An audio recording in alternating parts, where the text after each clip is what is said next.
Cyprus football, the passion, the thrill.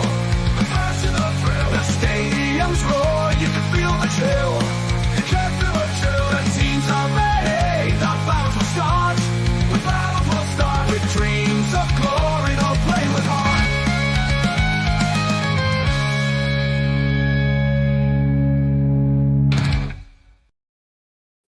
I love that intro. And listen, I never wanted to change. Kalimera, Kalispera, all the time you're watching. This is MAPPA. I'm Stealth. Thaso is here. What's going on, my guy? Good evening, good evening, good evening. How are you doing?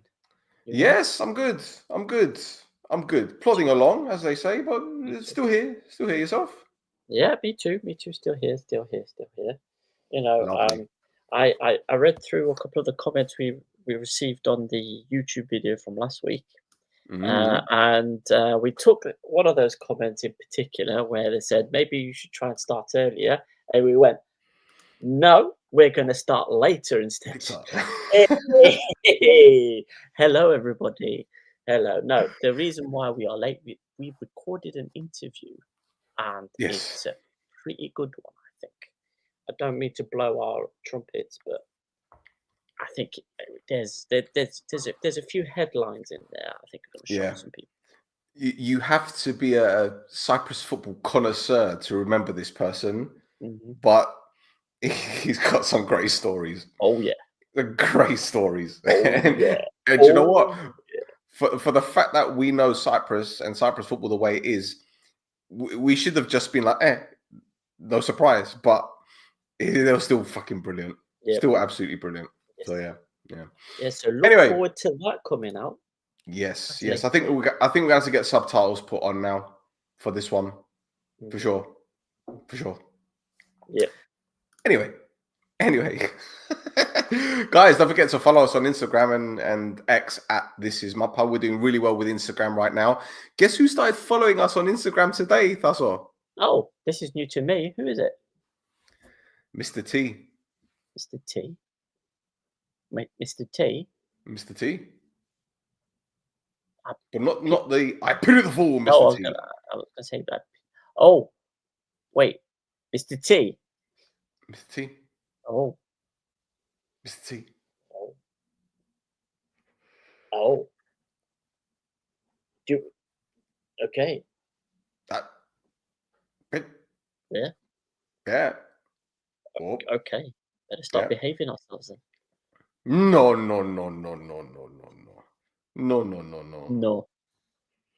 Right. Yes. Let's get started, shall we? Yeah, let's get started. Conference League news. We had 3 teams. We're now down to Uno. It's like the Uno card now. The Uno. One more card, then put it down. Yeah. So yes, go on, Thaso. Oh, okay. Let's start with Bayern throwing. Okay, so Abuel got beat at home by KCLA 2-0. Personally, I don't know what I expected, but it wasn't that. There was a lot of talk prior to the match from the club, from Jimenez, from a lot of people surrounding the club that the team needs the fans on side for the game. Big social media push, trying to get people into the RCB. Everybody, get to the RCB, support the team. The players need you. And then the 11 players showed up and stood around and did absolutely nothing. This is the most turgid performance I've seen from the team this season, and that includes the defeat to RFS as well. They were slow, there was no movement, backwards passing, poor press, bad tackles, just everything absolutely wrong. Obviously, that's all compounded by the fact that the team did not register players like Gano, Antonio, players like this, so they weren't able to put them on even on the bench. So Abuel had quite a lot of 17-year-olds that would have otherwise made their debuts if they'd gone on. What made matters worse as well is around the 30-minute mark, Abanya got injured. It's a very serious injury. It's a cruciate ligament injury, which means he's going to be out of action for 7 or 8 months. I think Ouch. Abwad said between 6 and 8 months, and that is very, very disappointing, obviously for the player, but any Abwad fan would be pissed that that's happened. Alejo was another one. He came off the bench and then 20 minutes later got subbed off because he got injured again. So that's good. That's good that happened.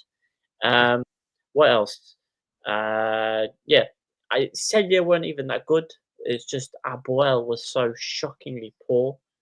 You could argue the team, because they didn't have Jimenez on the side there, they didn't perform as well as they did. They had the assistant coach running the game because he got a yellow card in the first leg, which meant that he was suspended for this leg, this important game. He decided to get himself suspended because did they argue with the referee about? Anyway, but even then, that's not an excuse. Look at what happened last season with Sapinto. Yeah. In the league. So this game could have easily been 4 or 5-0. Celje hit the post at one point as well. It was an absolute joke. The team deserved to go out, and they went out with a whimper. It wasn't even a bang. There was no trying, no nothing. Now, in Le Maison, situation for Omonia, I think the performance was a bit better than Boyle's performance. However, I think Bafo were a bit too strong, really. But yeah, Bafo, Bruno Felipe scored the first goal for Bafo. Jovetic equalised. Bafo scored 5 minutes later after the equalising goal with Jonathan Silva. Now, I got to admit, I was absolutely fuming with Abel's performance. So I didn't really look at what was going on with the Omonia game. So you're going to have to talk a bit more about it. Sorry. Well, it was an Omonia performance that we did and didn't expect. We expected it because it was so lethargic. It was unimaginative. It was, here, Buffalo, have the ball, try and break us down. But what I didn't expect was how easy it was for Buffalo to bypass us. And this is the thing. I don't know whether it was just fatigue or whether they just didn't show up for the occasion. Either way, Buffalo dominated possession first half. They went in a goal up at half time through a defensive error. Then we equalized second half. Great. You're thinking, oh, game on. Didn't last 5 minutes. Again, more defensive errors. And we were made to pay. And that's it. Europe is done and dusted. And today's statements by the press officer, Andrea Dimitriou, has rubbed salt into the wounds. I don't know if you've seen him, Thasso. He said that, Omonia's target was to get into the Conference League group stage, which is what we did. Qualifying was an achievement into the last 16. They would have liked to have got through to the next round, but they didn't. But, we made history being the first Cypriot club to win 5 European games in a row, which were the 2 qualifiers against Torpedo home and away, Ferrovar home and away, and then Zira. Yeah. But what he didn't mention was, well, if we'd have beaten Zira, it would have been 6, and we beat Vikinga, so it would have been 7. But he also went on to say that Omonia got the highest coefficient points out of all the Cypriot teams, and it just carried on. And it was like, you know what? None of that matters. None of that matters at all. We went out of Europe with a whimper against a team that, they are beatable. Yeah. They certainly are. We've beaten them already this season. The manner in which we lost, the head coach coming out to say what he said about the mentality of the players and all these excuses we've heard in the past. I mean, even the first leg, you saw the Dionku excuse that he... Yeah, that was unbelievable. Yeah. So the bottom line is irrespective of what Omonia does between now and the end of the season, fans aren't going to take it anymore. They've a lot of them have started to wake up to the smoke and mirrors, as I like to call it. But I'm taking nothing away from Buffalo. They deserve their victory. As I said, they were dominant on the ball. Sunic had Jovetic in his pocket for the majority of the game. The one time Sunic let Jovetic go, he was punished. Yeah. Bruno had the game with his life against Omonia. You know, he obviously has something to prove against us. Goldar was outstanding again at centre back. Look, we've said all we can, or we've said about Buffalo, but the fact remains, Tasso, we need to be realistic. And this is a team that can dominate Cyprus for 5 to 10 years. And I'll tell you what, if they get past, they've got a Swedish team. They've got a Swedish team, Djurgårdens. If they get past them, then they could play Rapid Vienna or Boruc Banja Luka, two teams that Omonia faced and beat one and drew with the other. They could get past them. Then it's potentially Chelsea in the semi-final. And anything can happen then. Anything can happen then, because people talking about Chelsea. Bad form at the moment. Yeah, but they're talking about Chelsea are going to walk this competition, but Buffalo are going to take it serious. They're going to take it serious. And Carcedo, and to be fair, I'm going to say this, Sodiri, a good friend of ours from Podit, he was on the Omonia Costesera podcast, and he was talking to Carcedo after the Abuol game, which we're going to discuss in a bit. And he actually asked Carcedo, when are you guys going to actually start saying we could win the league? He says, we're humble. We're humble. We're just going to take each game as it comes. And that's the right mentality to have. Yep. And I'll tell you what, if Chelsea go to, okay, again, it's all hypothetical. They might not go through against Djurgården. They might not, you don't know. But let's say, hypothetically speaking, they face Chelsea in the semi-final. If Chelsea go to Le Masseur thinking that it's going to be a pushover, it ain't going to be. It really ain't. The test will be at Stamford Bridge. Mm-hmm. But look, good luck to them. They're flying the flag for Cyprus, and say whatever you want to say about Buffalo and the allegations about money laundering or whatever it is. Let's get it right. Which big club in Europe or around the world has been doing things legitimately? Mm-hmm. You tell me one. Mm-hmm. No, so anyway. I agree with you. Now, speaking of obviously Buffalo going as far as they're going to go, Cyprus. Go on. Time out. Yep. Sorry. One thing I do need to say, actually, because again, I mentioned Buffalo and their professionalism, right? I need to say a big thank you to Cristoforo Matteo, who's the communications officer at Buffalo, because we emailed him the day before the game asking for possible accreditation. He said, yeah, sorted. So Pedro went to the game on our behalf, took some videos, we put it on our Instagram. And again, you got the professionalism, how they do things. They're just levels ahead. Levels. Sorry, continue. No. Of course, that was a very important thing. And yeah, thanks for allowing us the access. Now, because of Buffalo obviously getting through, there's some additional bonus points that goes to the association coefficients. So now Cyprus have overtaken Croatia.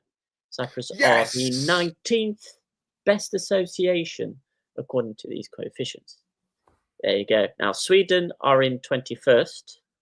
Good obviously. So Croatia can't go over us at least this season because they've had all their teams knocked out.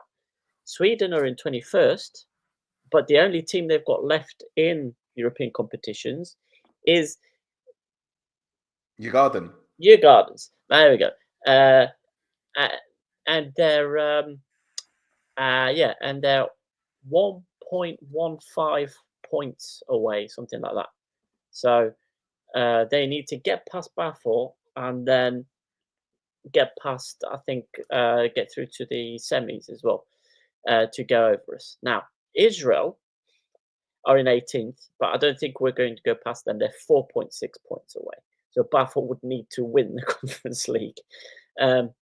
But all of Israel's teams are knocked out. So anyway, that's your European roundup for this week. Yay! Yay! We've got no music. We've got no music. Yeah. Lovely. Yep. So yes, I are we going guess to do the league stuff now? I guess we should do the league stuff now. Let's do the league stuff. Here we go. In the first game, my goodness, Omone Gosinad Ismail beats Salamina by 2-1. My goodness, Thasso. Not good times for Salamina, is it, mate? Yeah, I watched this game, and yeah, there was Salamina had some very good chances to kind of equalise, but I think the result in the end was a fair one. Two Omonia, Two Furious had the better chances, the better goals. I mean, that one that's just on screen now, amazing. There was really only one player that was really standing out all the game for NAAAAH Salamina, and if it wasn't for VAR, he would have been off the pitch. De Yeah. Lucas put this, I think, is a really great tackle, kind of to stop the attacking player from kind of going on and running into goal. And the referee handed him a red card. And you see the reaction is what De Lucas has when he makes a tackle. He's like, yeah, as if he just like scored a goal or something. Yeah. Referee gets a red card out. And then, apologies.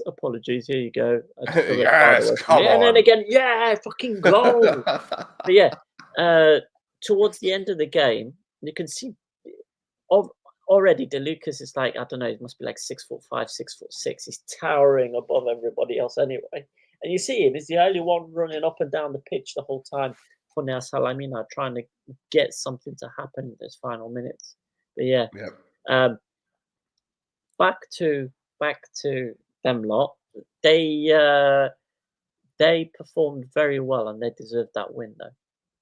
And Lando is a cracking player. I think you mentioned him a couple of times already previously, but yeah, during that game, now Salamina could not handle him.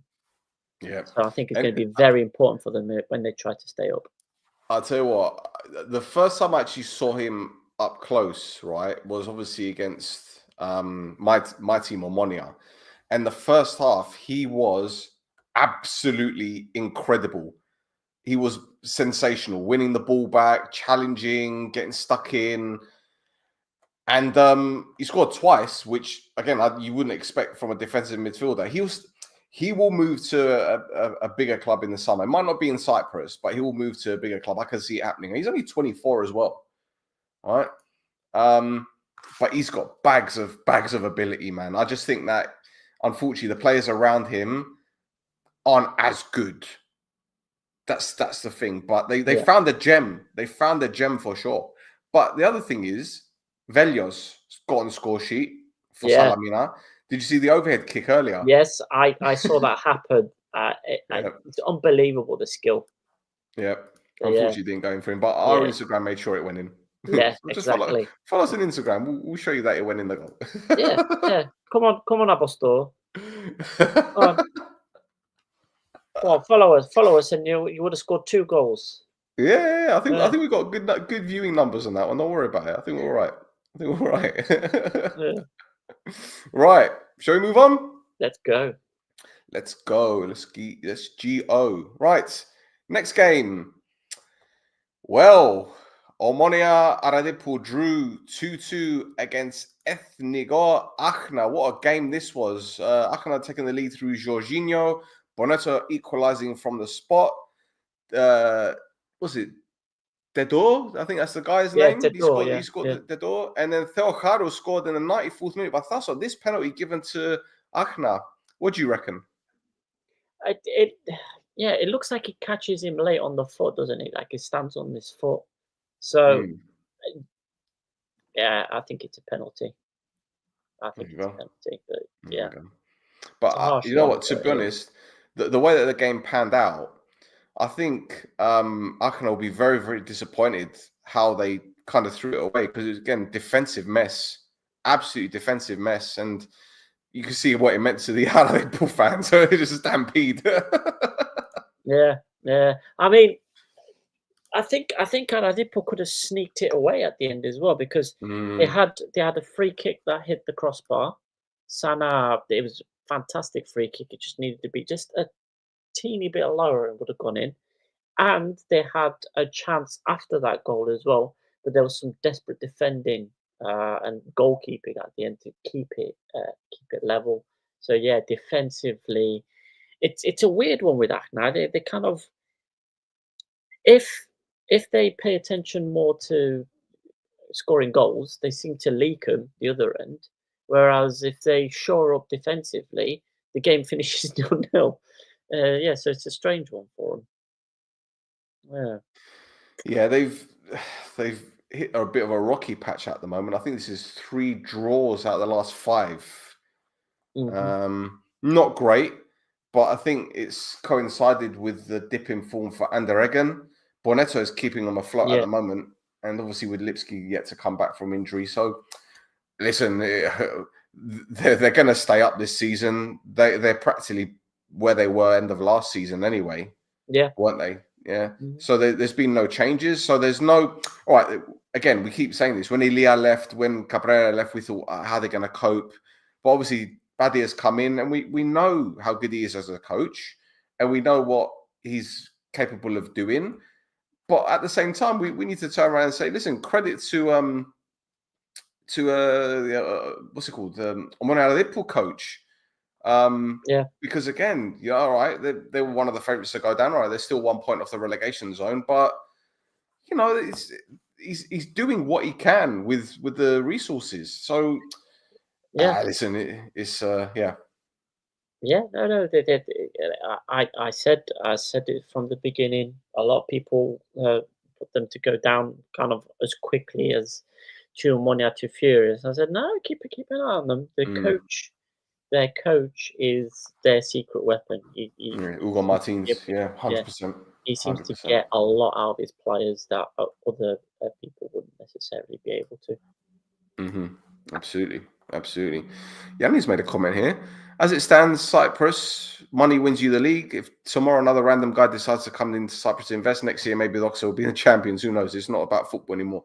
Well, I think football's mostly about money these days, Yanni more. It's not just Cyprus.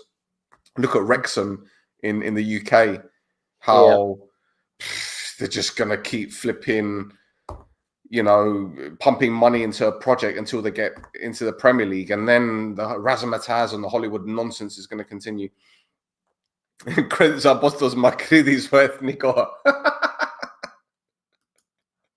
Oh my goodness.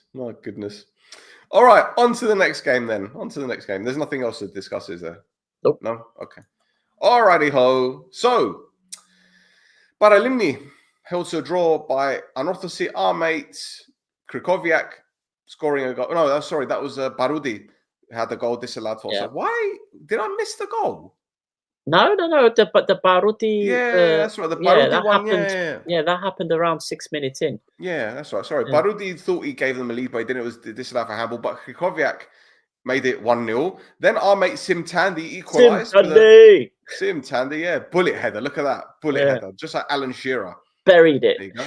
Buried it. And then a tale of 2 penalties. First of all, Paralimni were handed a penalty for handball. As you could tell, the players were protesting, and one of their players picked up a yellow card for protesting too loud, but the handball was given. And up stepped our mate from the Barrio, Musielani, to make it 2-1 in the 93rd minute. But Thasso, yes, it wasn't to be the end of the scoring, was it? Because in the 90th minute plus 11 minutes into added time, another penalty was awarded, this time to Anorthosi for, let's see, it's handball, but listen, ball landing on a player's arm.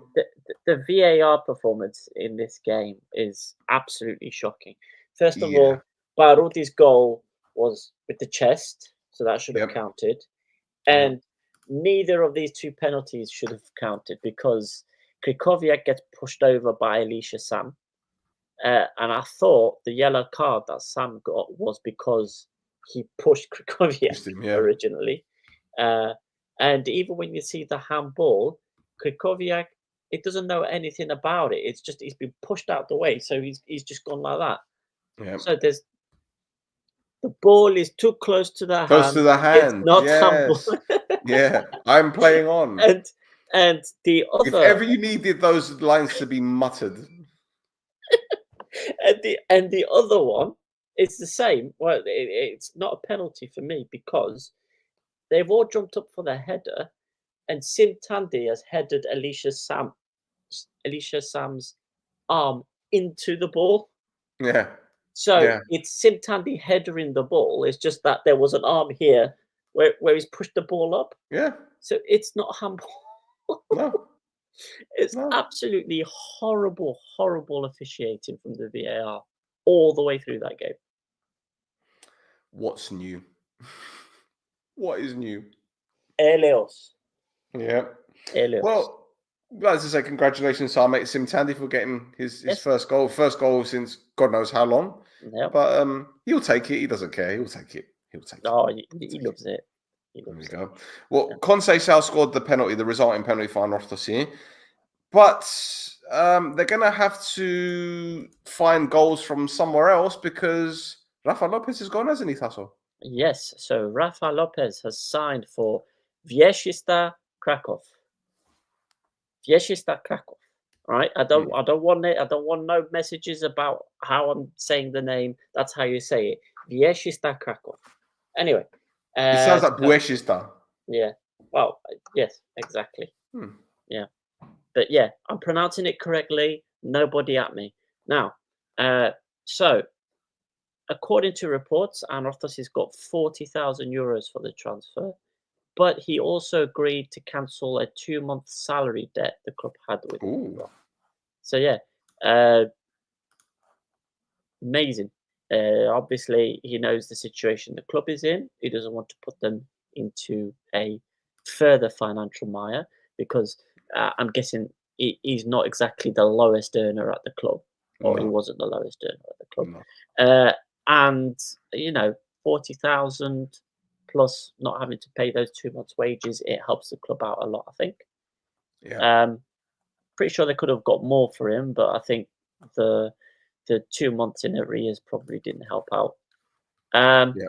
Now, prior to him leaving, he had 15 goals in 26 games, and he's still, as of this weekend, he's still the top goal scorer in the league with 12 goals.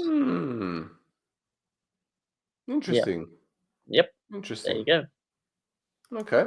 Splendid. Well, listen, I like Rafa Lopez. We said this before. In terms of a player that was kind of bit part at Ajax the past couple of seasons, wasn't really getting the opportunities I think he deserved. But I tell you what, he's gone to Anorthosis and he's just done what we knew he could do, and that's score goals. And we're talking about important goals here as well. We're talking about clutch moments, winners. At the beginning of the season, we were joking saying, he only scores consolation goals because his first 2 goals were consolation goals. But I tell you what, the impact he's brought to that team on and off the field. Listen, it's gonna be a big loss for him for sure, sure. But I mean, good luck to him. Good luck to him. To be fair, the consolation goals, he was only scoring them because they didn't have Camoranese at the beginning of the season. So, yeah, true. So, true that. Yep. True that. But yeah, good luck to him. And Anorthosis fans, I've been reading the messages he's been receiving from Anorthosis fans on social media. Not a single negative thing to be said to him.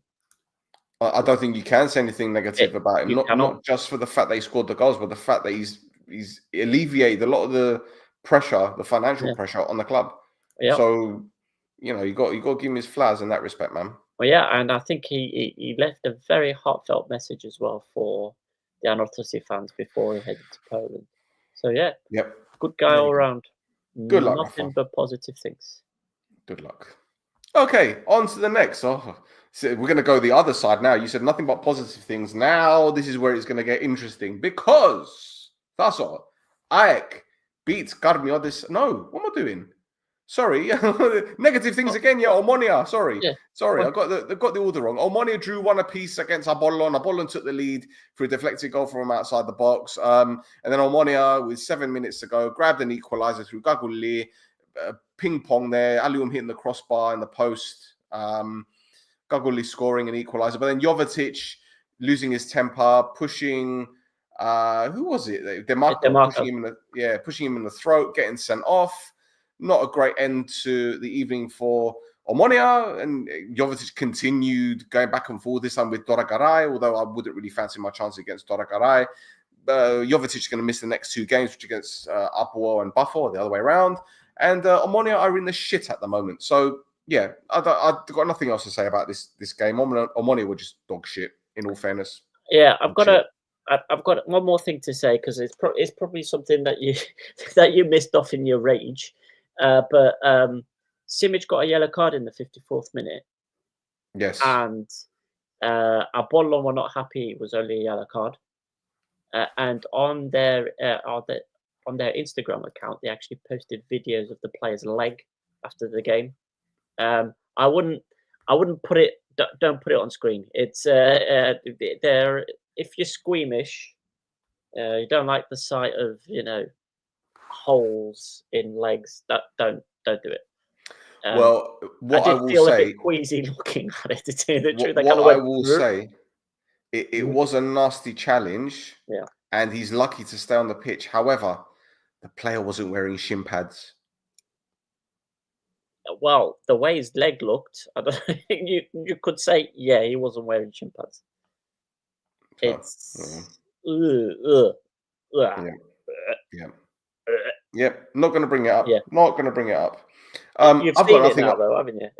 I saw it. Yeah, I saw it. Okay. But look, I got nothing else to say about this game. I don't want to. If you want to listen to what I said, go on No Choftes. I went on for about an hour and a half with Pedro. And in all fairness, mate, it's a waste of breath. It's a waste of energy. Let's talk about how good Apollon were, because Ceci Almeida was phenomenal. Yes. Absolutely phenomenal in the middle of the park. Yep. Absolutely phenomenal. Yep, he had a great performance. Another one as well. Was it Bolly who played as well? Was it Dion? Bolly? Or was it Dion Dion? and Bolly played as well. Dion played, yeah. But yeah, the pace that those two players have got. I think Dion, I was watching. Dion. I was watching the highlights. And at one point, I just see, it wasn't. It was like a shadow just got like that down the wing, and you got like, it scared the crap out of me watching the highlights. Like, what the hell is that? What's going on there? But the thing is, it wasn't just pace. It like stopped. Like it just stopped in its tracks as well. Like it wasn't like slow down and then turn around. It was just pace, stop, turn around and go back the other way because it went because the ball went out for a goal kick.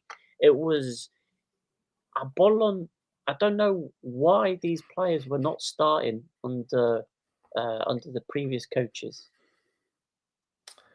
Well, I do know. I can guess why, but yeah, some amazing performances from some of these players that were ignored previously. Yeah. Yeah. Oh, anyway. Oh, now before we move on. Yes. Yeah. So, this is partly a video on this, but partly not. Basically, I think it's last week we talked about it. Omonia and AL got fined for posters, banners, which are unsuitable for sporting events. Both the teams got done for that. Now, Gerkida put something on their website about what the banners were. And the Omonia social media account kind of put a screenshot of the Gerkida article, but only had like the first, so if you're watching us on screen, on the right hand side. It's on the right hand side. Just that image saying that, Gerkida, what you're talking about, this is unacceptable. Your reporting is unacceptable, and things like that. I think the social media account accused them of misinformation. Mm-hmm. Talking about misinformation, if you actually go on the website and go on the article,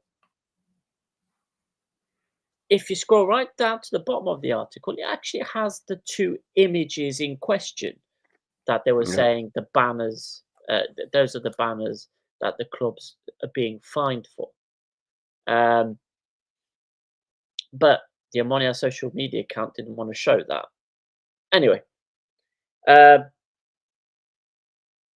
Omonia and AL they both released similar statements, I think today or yesterday, something like that. In essence, basically saying that the Cyprus FA, they can't believe that the Cyprus FA is giving the clubs fines for banners the fans have put up regarding the Tempe train crash, the subsequent investigations that are happening in Greece because of it. Now, the Cyprus FA on Friday, so this is 4 or 5 days before Omonia and I released these statements, on Friday, the Cyprus FA released a statement saying, specifically, regarding reports regarding the penalties imposed by the Cyprus FA sports judge on the Omonia and AL teams for posting banners with an appropriate content for sporting events, the Cyprus Football Federation clarifies in the most categorical manner that the said penalties are not related to the banners posted for the accident in Tempe. The penalties concern other banners which were posted by fans of both teams and were recorded and photographed by the match observer. So, even before this whole thing started, the Cyprus FA came out and said it's not because of the banners about Demby. That doesn't stop them from complaining, though, does it? Look, I'm tired of talking about Omonia and social media and all that kind of stuff. There's going to be banners for this, banners for that. What are you going to do? You're going to find them every time something happens? Why don't they find them for the fucking inflatable dildo as well? Why I'm still waiting for that. But then again, Frionidis, there's not any rules. It's like Air Bud. You know, you remember Air Bud, the film? There's no rules saying a dog can't play basketball. Right. There's no rules saying you can't bring an inflatable dildo into the stadium. Well, maybe that's what everyone should do, you know? Because if some players behave like dicks, why don't the fans? Yeah, there you go. There you go. There you go. As sponsored by Stell, take inflatable penises to the stadiums. There you go. Yep. Come to Nisi Beach, boys. Yeah, I will. Don't worry. When are you coming? I thought you were supposed to be in London soon. This fucking guy. Anyway, now, staying on the subject of negativity, I'm going to do this again. AEK beats Karmiotissa by 3-0. Aglieski giving AEK the lead on half-time, or 5 minutes into in injury time, before Faraj scored quite a controversial goal because it was first ruled out for offside, and then they drew the lines and they said, no, he's onside, it's a goal. But we're going to talk about this in just a moment. But something else happened in the build-up to the goal, where Aglieski was accused, I won't say accused, that the ball allegedly crossed the line before, supposed to be for a throw-in before the goal, but it's still inconclusive to me. But anyway, the goal was given, and then Milicevic made it 3-0 with 10 minutes to go. Comfortable win for AEK, but the story is Karmiotissa have been complaining a lot about said incidents. Which one shall we start with? Well, do you want to start with the with the social media post? Yes. And then we go from there. Yes, because at the end of the game, Karmiotissa, as they often do, cast your minds back actually a couple of years ago when they played Buffalo, and there was a handball incident which I believe wasn't given. and they put up on their social media photo of the day with a photograph of the handball. Well, they did exactly the same with this, but with the lines. So on their social media, photo of the match. So, Tasso, you're the line man. Yeah, I don't see what they're complaining about. I don't see what they're complaining about. Is it that do they think the line is bendy? What's the? I don't know. Do you know what they're complaining about? Well, they well, you tell me, because they released a statement, didn't they? Yeah, well, so Stavros Dimosthenou is going to get another fine from the Cyprus FA, but he doesn't explain anything. I'll just read what he said, right? I say it again, we do not underestimate AEK's victory or AEK or his people. We've been doing serious work for many years. I took a stand for the foreign referees. I swallowed a lot of things about the refereeing. I react to a specific referee. Remember, he reacted to a specific referee. He called him, remember, he called him a potato. Yeah. Yeah. Patata halasmeni, a rotten potato.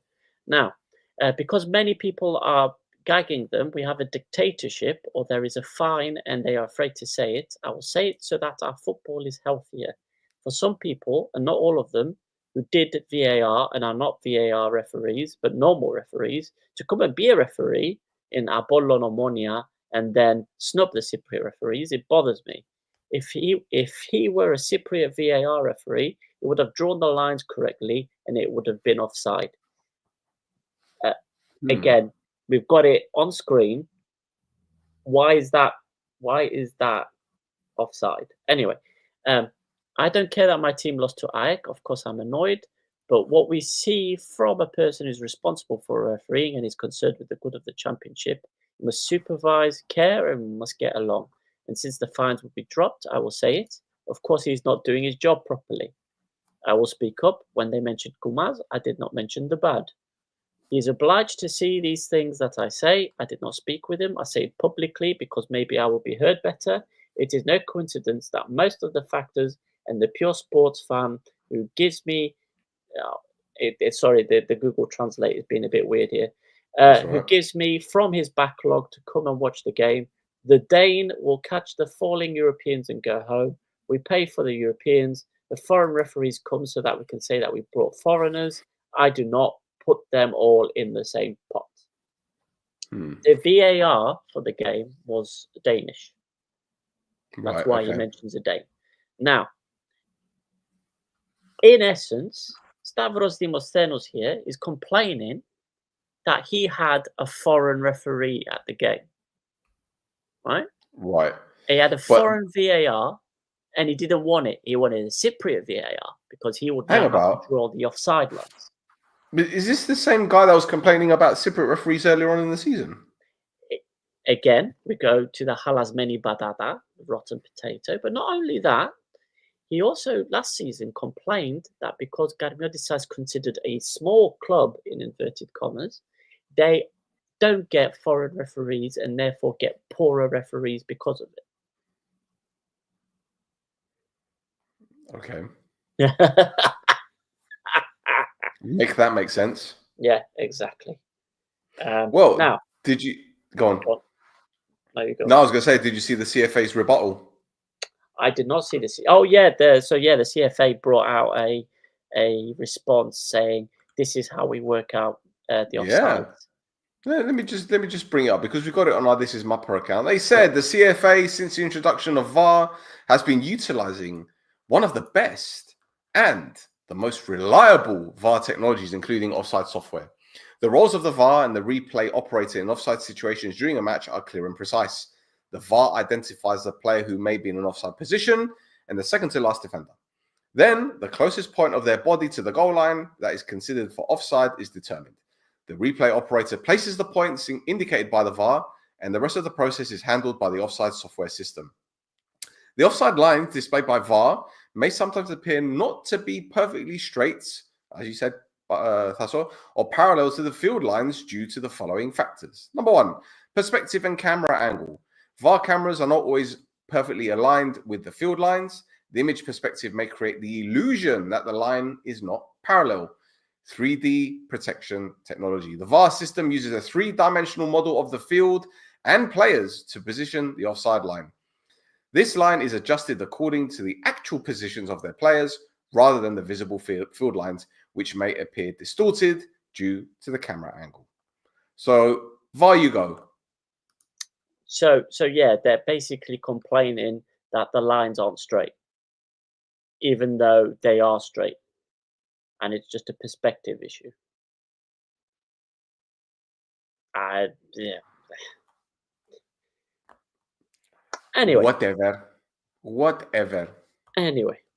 I think the term "cry more" is apt. Yes. Yeah. It just reminds me specifically of AEK guy as well, holding the phone and being like, "What's this decision?" Yes. It's the correct decision. That's what it is. But anyway, there's more Garmiodyssa news, and in particular, they're looking for their home ground for next season. It's not going to be this. It's not going to be this. Well. So, Garmiodyssa, you have been evicted.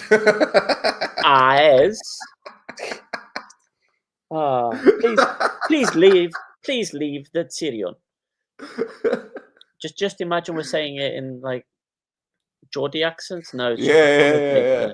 I don't think they got Big Brother in Cyprus, but we can. No, but yeah. So, Garmiodyssa, FC Krasava. Actually, there's a better one.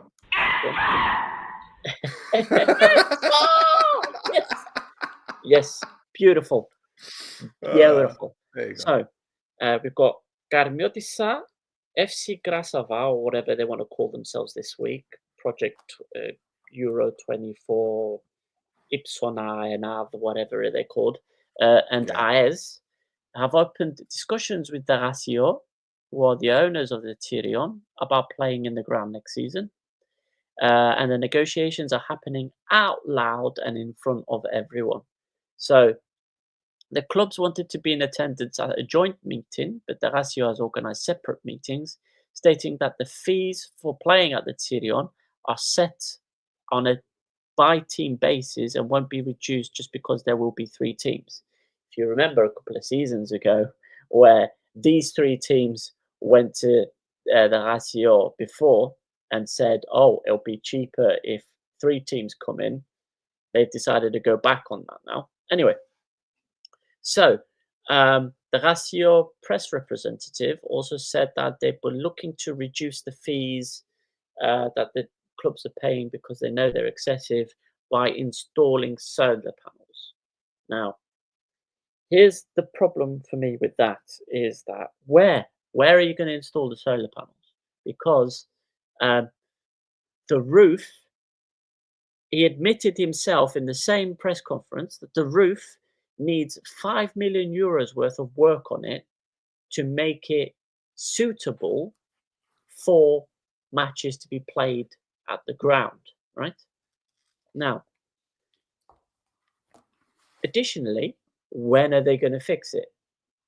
If they haven't already started to fix it, how long do they think it's going to take to fix it? Do they think it's going to be ready by August when these teams are going to have to start playing home games? If at least one of them is in the first division? Anyway. Anyway. Just imagine already the Tyrion being what it is. Just imagine a shitload of scaffolding on top of it as well while they're trying to fix it. And then when they finished fixing it, it blinding people that are going on the aerogefires through Lemeso because of all the solar panels reflecting the light onto the highway. Yeah. Absolute idiots at the Ratio. Anyway, so those negotiations will be ongoing, and that's another thing for us to keep an eye on. For sure. Yeah. For sure. It's not going to go away anytime soon. It's not. Well, speaking of going away, AEL might actually go away, as in Division 2, because they face Ari at the weekend, and it's another loss. This time they got absolutely pounded by 4 goals to 0. Yannick Gomis giving them the lead, Mayan Bella making it 2 in the second half. Kavili Daya scoring from the spot, and Gaustad making it 4. And Mamas picked up a second booking in the 43rd minute for this challenge, which maybe 15 years ago it would have been a good challenge. But Jaden Montnor with a little bit of skill there. We got a bit of we got something for Jaden Montnor later on, just after this anyway. But yeah. Tasso, easy peasy, wasn't it? Yeah, I mean, to be fair to IL, prior to going down to 10 men, they were still in the game. They were having a couple of chances, albeit, half chances. Aris were in control. I don't think they were worried about anything happening in this game that would have meant that they'd be set back. Yeah. IL, hold on, I've got some stats here. They haven't scored a goal from open play since drawing with Omoniara on the 14th of December. Because the goal they scored against Apoel was a penalty. And they haven't won a game since beating Garmiosa 4-0 since the 8th of December. So that's 12 games, including the cup. It's very, very dangerous for Ireland.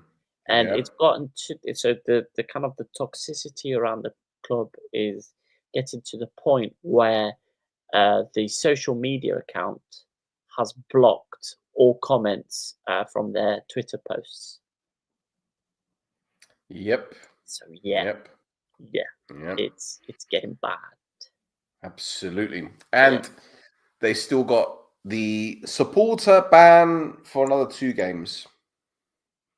So it's not looking pretty. Yeah. Really not looking pretty.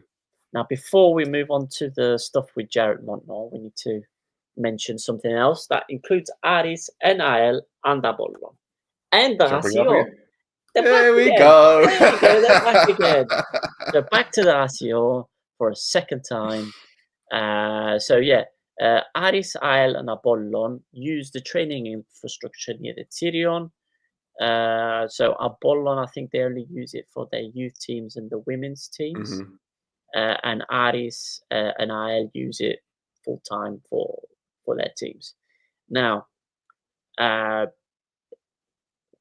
per the request of the benefactor of the Tyrion when it was originally built, the clubs could use that infrastructure for free as long as they played at the stadium.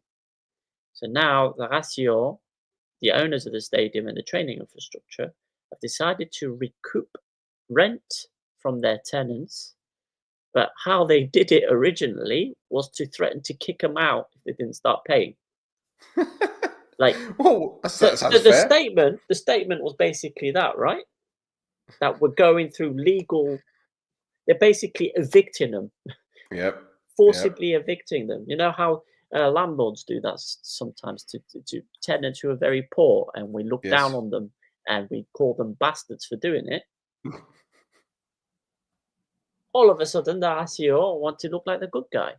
So, obviously, the press representative, when pressed about this, was like, "Oh yes, thank you for the question, because it means now we can clear it up. We don't want to kick them out. We just want them to start paying rent." Yeah. Okay. So I can see how well that's going to go. I can see exactly how well that's going to go. Good luck. Yeah, because one of those clubs has got enough money to build its own infrastructure. Another one already has a training center somewhere else, and the one that's left can't pay anyone. Nope. So, nothing at all. Now, on top of this, there's a legal kind of grey area, because I don't know if you remember this from last season, but the Ratio went to court and won against the district tax authority to not pay tax on the property. Yes. Because according to the Gocciani, the deed that they have, and the records at the district offices, that land has no buildings on it. So officially, if that land has no buildings on it, how are you going to charge rent if there's nothing there? Now, I don't want to be. Look, I'm gonna. There's a thing that my dad used to say to me a lot, to kind of get me to think about the situations I get myself in. Right? He said to me, "If you think everybody is the arsehole, then you are the arsehole." Wise Yeah, words. yeah, yeah. I don't understand why the ICO seems to be going everywhere to create this division, where if they worked with the clubs, they would actually get more, right? Because it's not like artists are going to turn around to them and say, "No, we're not going to pay rent because we can't afford it," or whatever. Well, there's a jumbo in Lemesoy anyway, so it's not as if they're going to be building a new one there. Yeah, And there are plenty of Alpha Megas in Limassol. So what else are they going to use it for? there you go. Flats, Yeah, it could be apartments. Yeah. flats. That's what the Mm. 5 million euros is for, is to build flats instead of the roof. There you go. And then you can stick solar panels on the flats and you're fine. There you go. See? There you go. Happy days. Yeah. Happy days. Right. So, boys and girls, children of all ages, I want to play something. We might get demonetized for it, but flip it. It doesn't matter. You remember this song?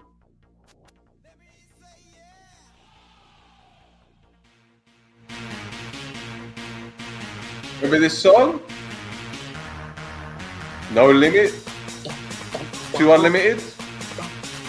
Well, it is quite apt because doing a bit of digging the other day, and on Instagram, one of my suggested people to follow was a lady.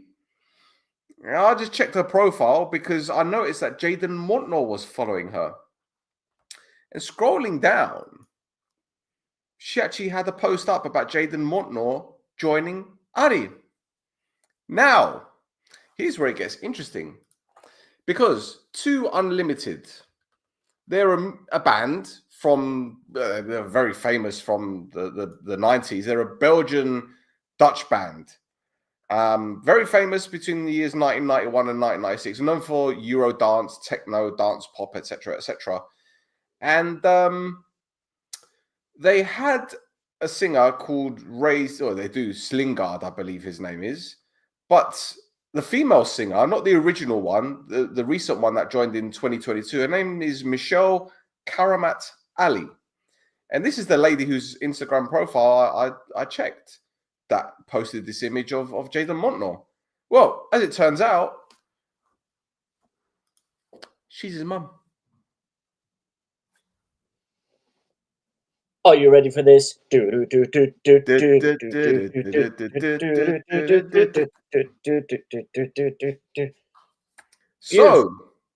Jaden, there's no limits. Are you ready for this? Limits.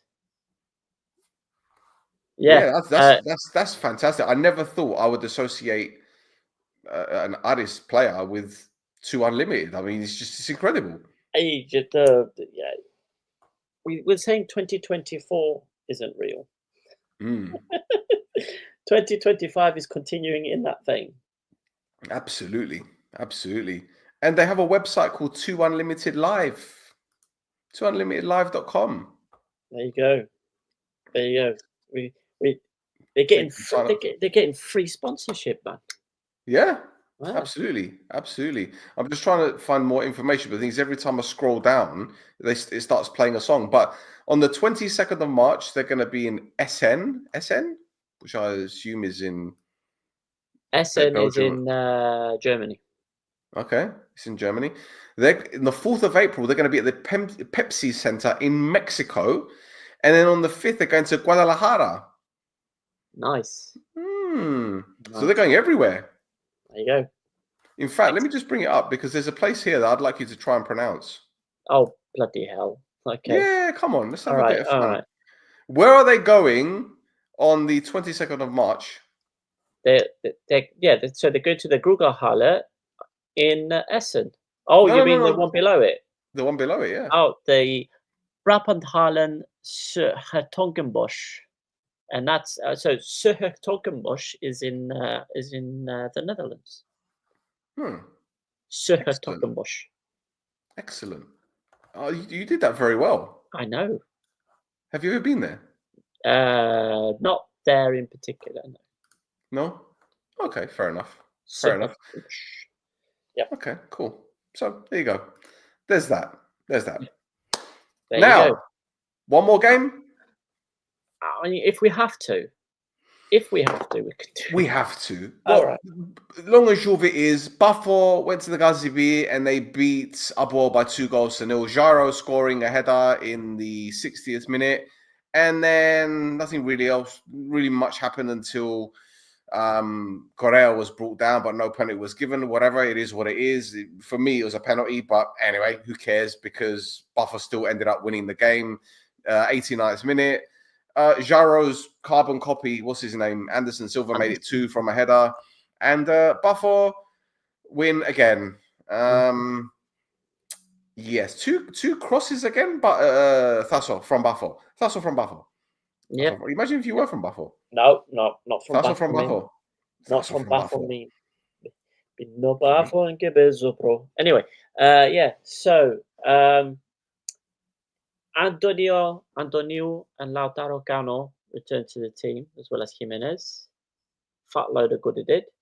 To be fair, the Jairo goal was all on Chebak, kind of just, I don't know what the hell he was doing, but didn't do anything to try and meet Jairo with the header. Anyway, and Cano was playing a left wing for some reason. Oh, well, not for some reason. Chebak was playing at left back. Right. Antonio as well. So Antonio, Cano, and Maioli were my 3 players. They were absolutely fantastic. They were showing the older players how they were supposed to play.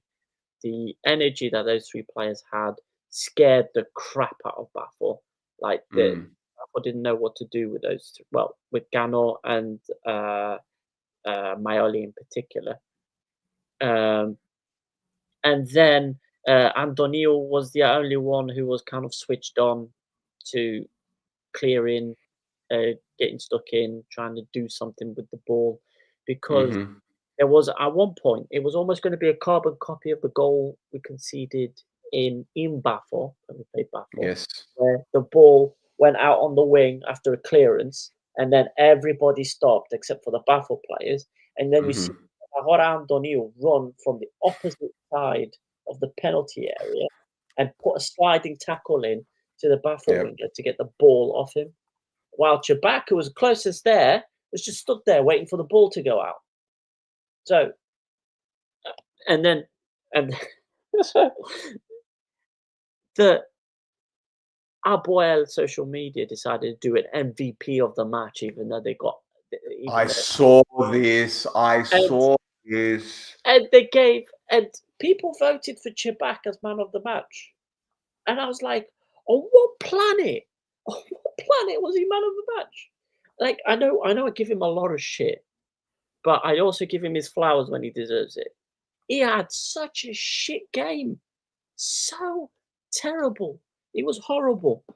Do you think that they were doing it to be sarcastic? I'm more than sure that was the case, that they gave it to him for sarcasm purposes, because before the game he was the one that was like, we need to sort out our mistakes, we need to be playing better, we need to be doing this and that, calling collectively for the team to be doing better. Now, the same thing happened to Abuel that happened to Omonia in the first leg against Bafo. Bafo made changes in the 58th minute. 61st minute, they scored. And there was no changes from Jimenez made following those changes from Bafo. Because for the first 45 minutes in particular, Abuel had stifled Bafo. Like it was working. There was only one shot from either team each. So Abuel were trying to stifle, get in Bafo's face, and then you had the trickery of players like Gano and Maioli. Kind of, Goldar was getting very frustrated with Maioli in particular. So they were a bit rattled in the first half, and then obviously the changes happened. They didn't. Abuel didn't change to those changes. They went 1-0 down, and then Bafo took control of the game. And Jimenez's solution to that was just to spam everybody, everybody up front. He took Cano off, and he put Ba on, and he took Pizzi off, and he put El Arabi on.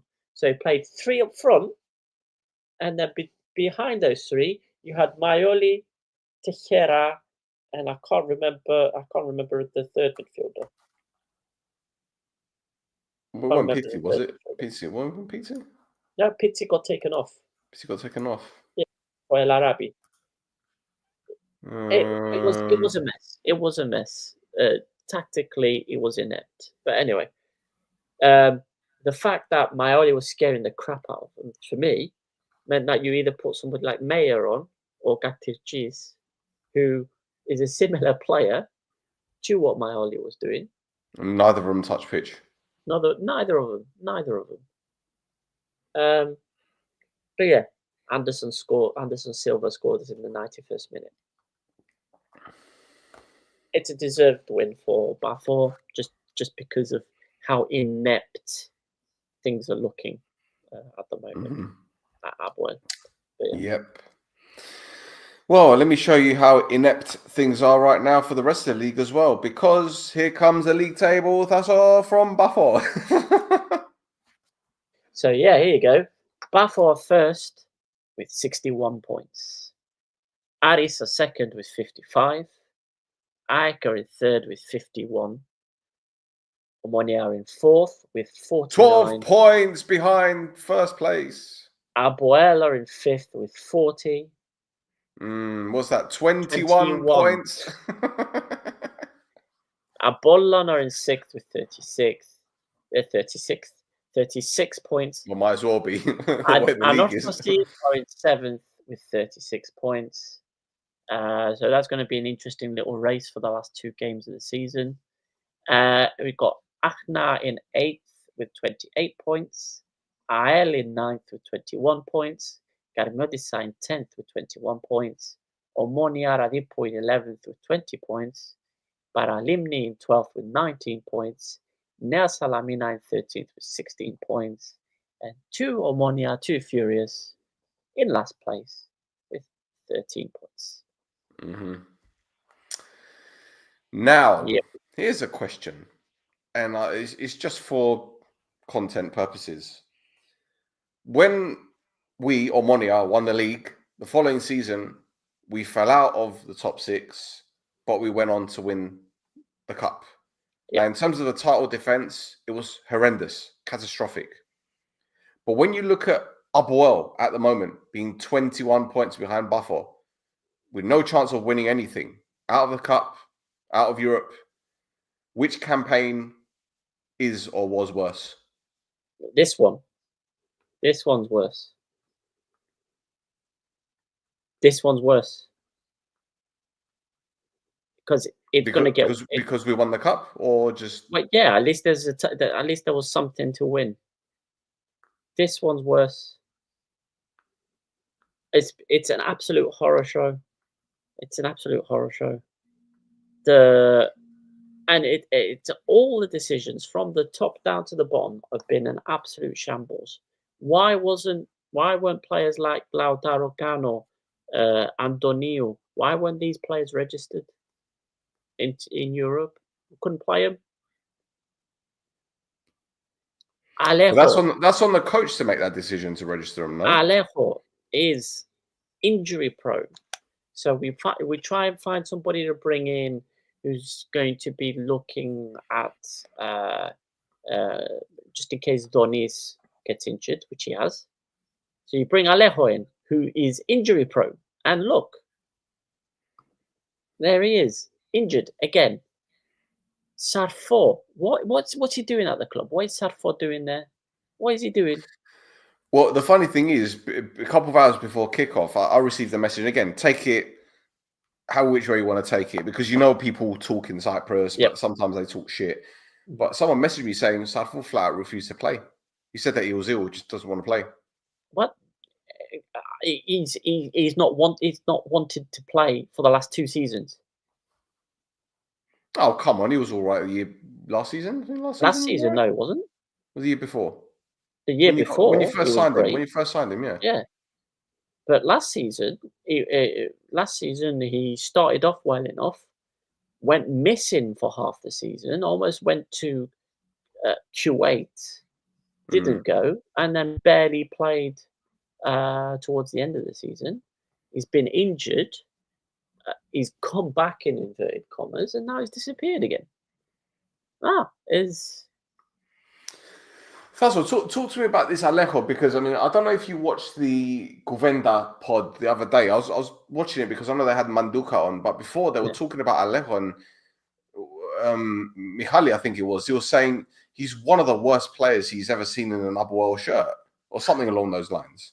And I'm thinking, what's he seen? What's he seen of him?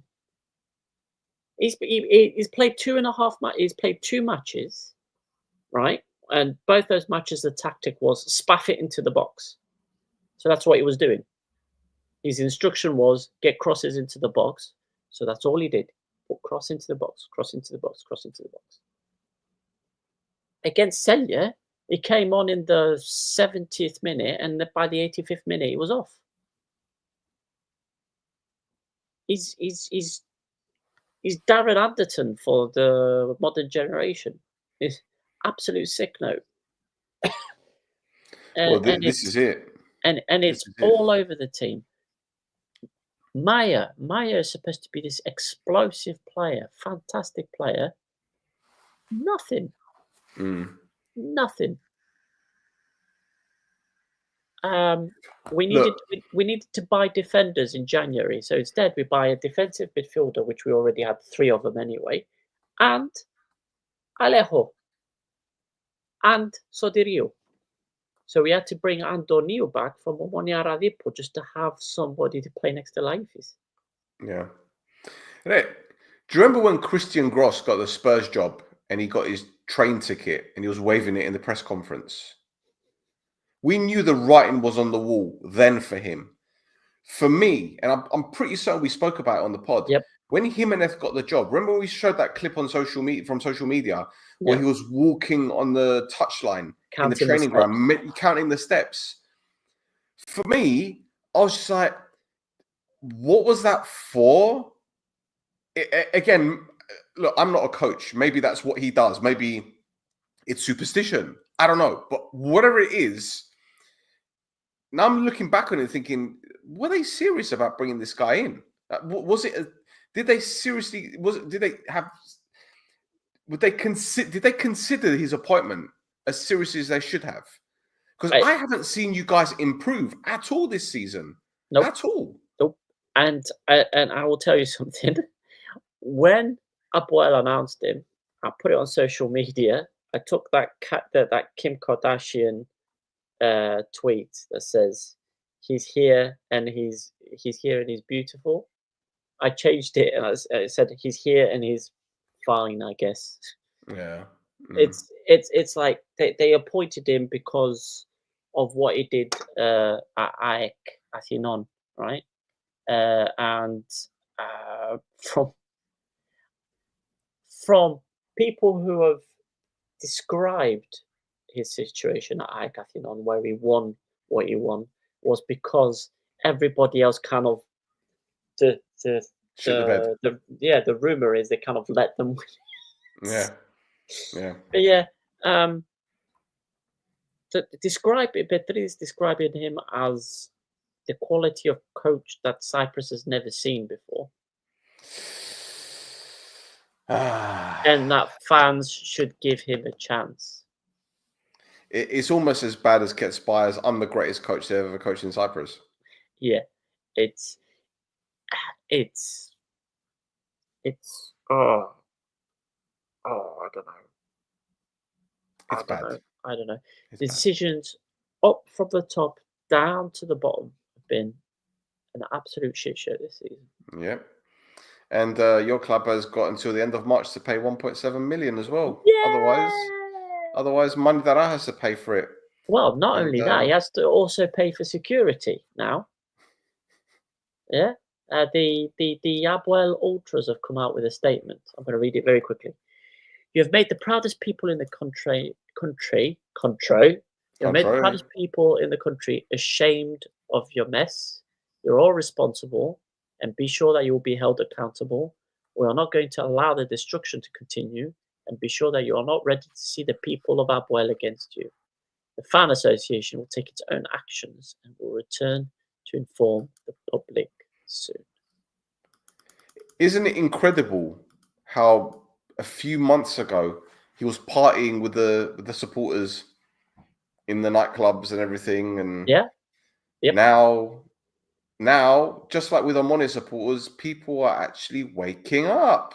Yeah. Well, Funny here's the that. thing. Here's the thing, right? Is that he won that title, and he thinks that the club won it because of him. Yeah. So he went and made decisions by himself. I'm going to go get El Arabi. I'm going to go get Mayer.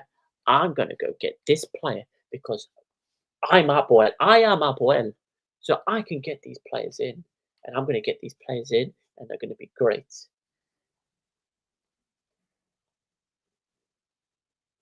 Did you ask the coach what he wanted? No. Teixeira, I guess. He got Teixeira. And to be fair, Teixeira he's been up and down. He started off poorly. Yeah. He's not as poor now. He's still poor. Well, but it helps so that is he's got a everybody good else. midfielder beside him. Galanopoulos. It helps. Yeah. And Abanya Yeah, was. or Abanya. doing- You know, when you've got somebody like Abanya running around, right? Yeah.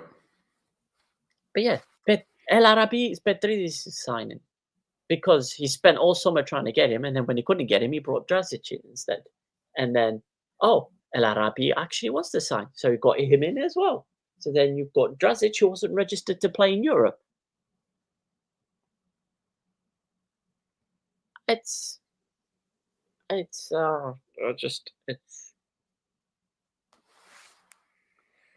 no man. Yep. It's a shit show. Let's move on. Let's move on because I'm not going to shed tears live. I'm not going to shed tears. No. But, yeah. Anyway, shall we go to the fun part of the show? Yes. Let's do it. Let's do it. Let's do it. Where is it? There it is. It's time to spin the wheel. What is coming? We don't know. Spin the wheel now.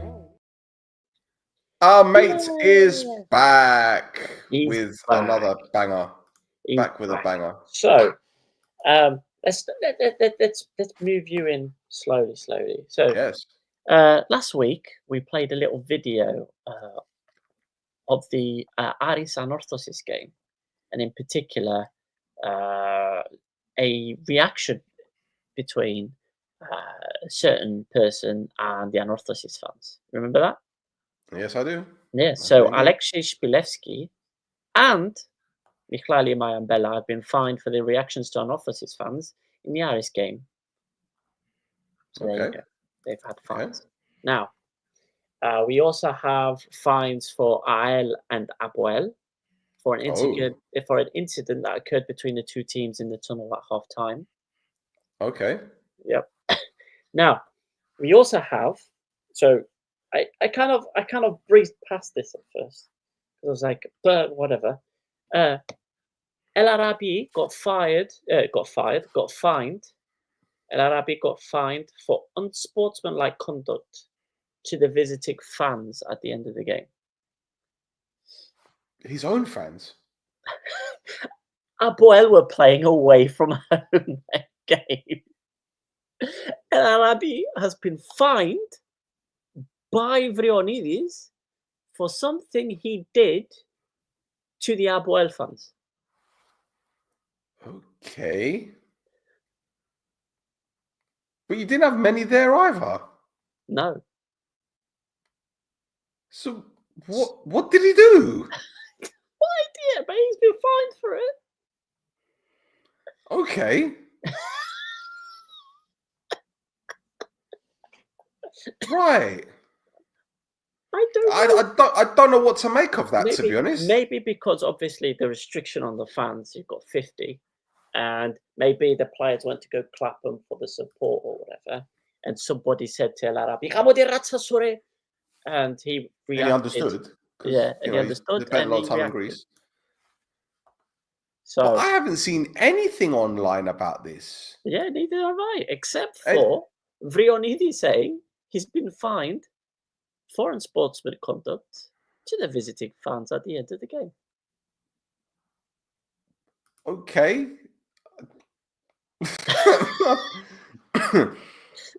I don't know. So that's that one. Now, we also have something in the second division. So every game in the three leagues in Cyprus, the first, second, third division, they have to have a match doctor there, right? Yes. Now, Beja 2014 player Yanni Stefano has been fined and banned for 2 matches for unprofessional behavior towards the match doctor. Okay. Specifically, sexism. Oh, for the love of... It's unbelievable. The doctor's there for his own safety, and he's going like, ooh, yeah, mm, mm, mm, mm, mm, mm, mm, mm, mm, mm, mm. Yeah, but what if it was a, I mean, we don't know what happened. What if it was a groin injury? And he was saying to her, you don't know what it feels like because you haven't got one of those. Well, or rub it higher. Yeah, when you're rubbing it a bit higher. Yes. Yeah. Yeah. Yeah. Yeah. So yeah. Terrible. Now, got one more. Yeah. Again, we're in the second division, and it's Olympiacos versus the Enisa Kritas Morpho. Oh, okay. Right. Okay. So, Olympiacos have been fined because some of their fans were involved in an incident in the Makarion car park. Right. Oh. Now, the incident involved them. Hold on, I'm going to cough. Okay. The incident involved them and the Enisa Kritas Morpho goalkeeper, Yorgos Tasouris. So Yorgos Tasouris has been fined for 1 game. He's been fined and banned for 1 game because he went up to the Olympiacos fans after the game in the car park and basically was like, and they went after him. So the stadium security and the police had to get involved to obviously make sure he didn't get shit kicked out of him. Fucking... I mean, come on.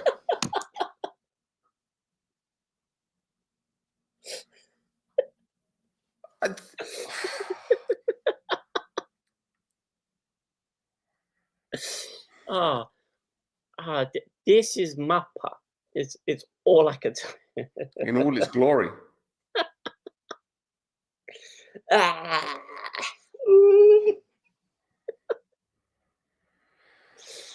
Oh dear. Oh well.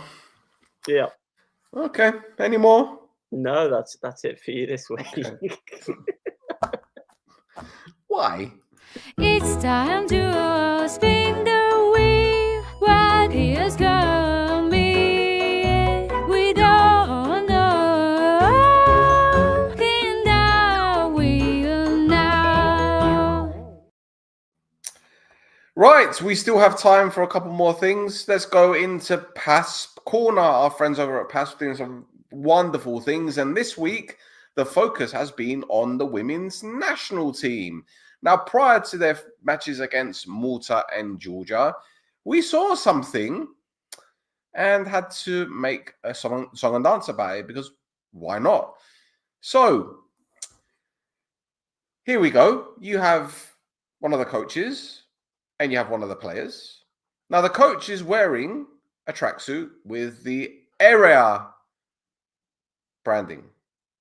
The female player has an Adidas kit, but with patches on it. What does this mean? Well, the Adidas kit is actually secondhand. It's the Danish national team training kit, which is now being used by the Cyprus national team. As you know, the Cyprus national team is sponsored by Adidas, or the women's one anyway.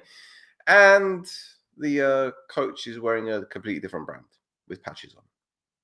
Well, So the Cyprus team is the kit manufacturer is NAAAH. well, for the women's. Yeah, the kit manufacturer for all. Oh, I thought it was just for the men's. No, NAAAH do it all. Oh, So okay. the fact that Let me it's have a look, Adidas- because no, 1 minute, because they're wearing Adidas shorts for the. Are they wearing Adidas shorts? Yeah, they're wearing Adidas. Look, for the wins. Look. Oh yeah, no, yeah, okay, all right. No, my bad. But NAAAH is the kit manufacturer for the men's men. national team. Yeah. Okay, right. So he's using the men's national team one. Yeah. And the women have got the Adidas ones, but they're not even the Cyprus ones. They're the Danish ones. They're the Danish training kits. It's mental. Can you make it up? No, it's real. Yeah, it's still real to me, damn it. But on the plus side, they beat Malta by 2-1, and they beat Georgia by 2-1. The first time they've won back-to-back games. So we're proud of the girls. Congratulations. Despite all of the nonsense they're having to go through, despite all of the crap that the CFA are throwing at them, despite making them fly to Georgia and having a stop off and taking longer because it's maybe like a couple of quid cheaper, you know. But they're doing well. They've won 2 games in a row. When was the last time the men won 2 games in a row? Well, yeah, exactly. And not just that, is to, like, I had like a bursting of like national pride where after the Georgia game, they just got the Sirtaki out. It was off by the Greek. Amazing. And I was like, they were doing it. I was going like, yeah, fucking yes, mate, like that. Yeah, let's get up on the screen. Let's get up on the screen, because I don't think they get their flowers, to be honest. No, they should. Here we go. There you go. There we go.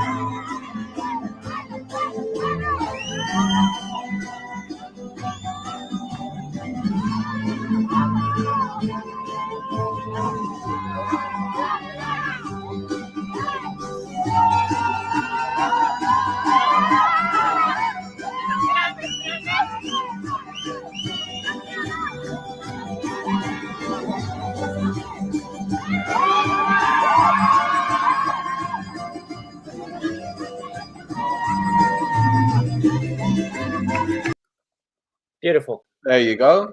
Beautiful. Yeah, and as it says in my comment that was on screen as well. Thanks for that, Stel. Bit of cross promotion there. Is next time I want to see some vareda. Like I want to hear Nodisfaya Nagis, and I want to see some, like, you know, putting the burro on the floor like that and balancing it and doing kicks over it. You know, I want to see all that business. Yeah, why not? Why not? Yes. I think it's only right. Maybe the men should do it when they win. The men should do it when they win 2 games in a row, yeah? You know. Well, I've got Gibraltar coming up. Yeah. There you go. Yeah. Right, anything else? I think there's one more thing. And I think we should finish it off with Yanagis or Cass? Yanagis or Cass? Ah, yeah. No, No. it's What am I saying? no. Let me go back. Let me go back. Hold on. Here. Yannis Bittas. There you go. Yannis Bittas. He scored an absolute banger of a goal for his first Yep. for CSK Yep. Sofia. There we go. Let's bring it Here up. we go. Bittas. Bosh. Should we Absolute. play again? Let's run it back. Go on. Let's Go run on. it back. 2 touches. Bosh. There Bam. you Top go. corner. Top bins. What a hit, Bins. son. What a hit. Bittas, man. He's a player. Lovely. He's Lovely. a player. There we go. They're gonna love him, aren't they? Becoming a legend everywhere he goes. Yeah. Everywhere he goes. There we go. Yep.